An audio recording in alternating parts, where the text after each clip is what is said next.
Ayan, Sir RJ Padilla. Ayan, katatapos lang. Medyo mawalan kaya pipinturahan na lang. Test fire natin, test fire.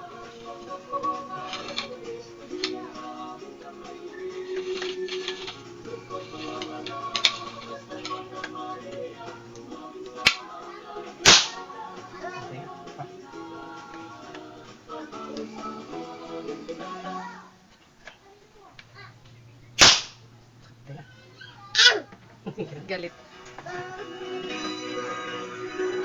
Ayan, Sir RJ Padilla. Ayan. Isisiro ko na lang po yung scoop. Pipinturahan ko muna siya, tapos isisiro yung scoop. Pwede ko na po siyang ipadala sa'yo. Maraming salamat. 2,000 years later. Ayan, Sir RJ Padilla, sir. Ito na po yung unit mo. Ayan, pinagbigyan tayo na makapagpintura, kaya lang umulan na naman, hindi tayo nakapagsiro ng scoop. Ayan, kaya mangyayari, bukas pa may sisiro yung scoop. Ayan. Yung pag-refill nga pala ng ating butane, may laman pa po ito, pero ituturo ko na rin yung pagkarga. Ito po yung pang-refill mo ng butane. Lalagyan lang po yun dyan. Yan. Medyo yan.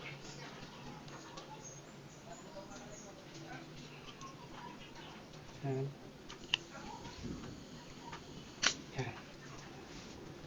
Yan. Sa pagkakakarga po ng caliper ay mga ano lang, 5 seconds lang para hindi po ito kasi pwedeng kargahan ng marami kasi baka ma-overload. Nasisira po yung caliper natin. Yan.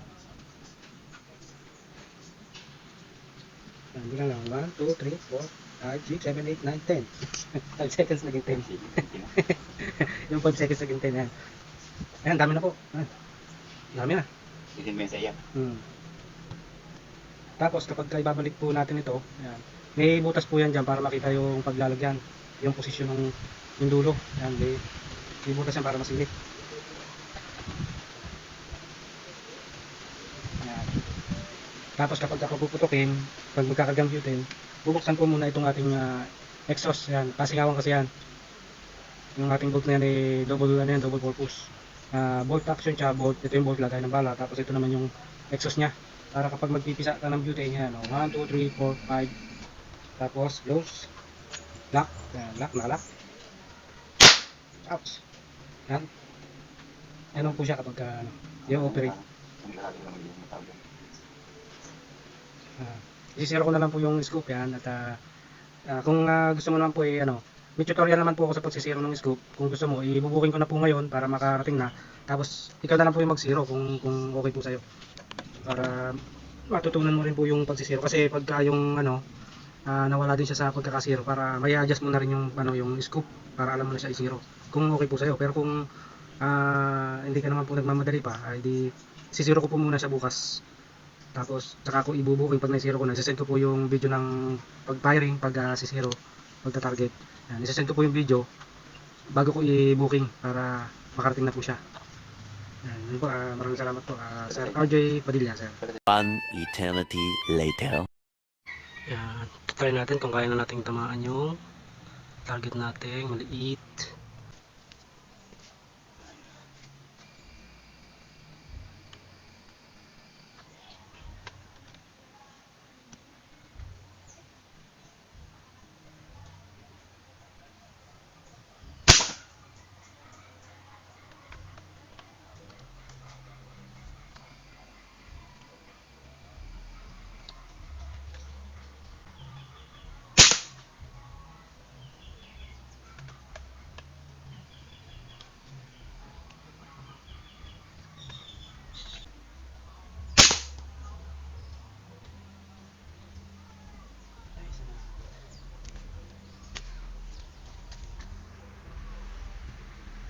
Ayan, lalapitan natin yung target natin.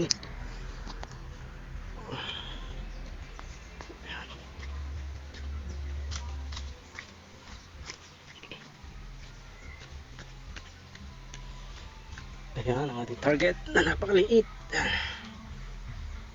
Ayan o.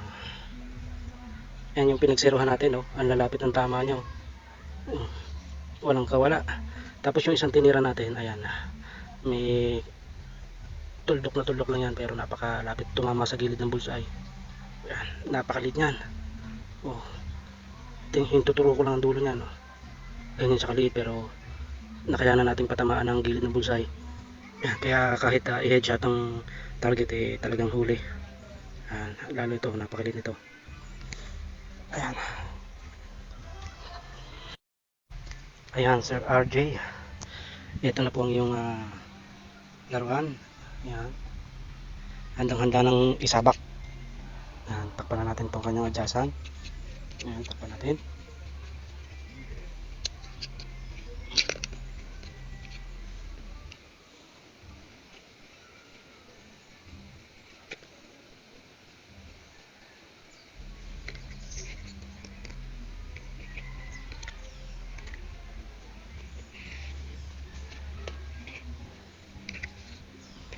Ayan, at tapos na po tayo mag-zero. Ayan, maraming salamat Sir RJ sa pagtitiwala. Ayan, pantay na lang po at ipapako na po para mapadala ko na. Ayan, thank you.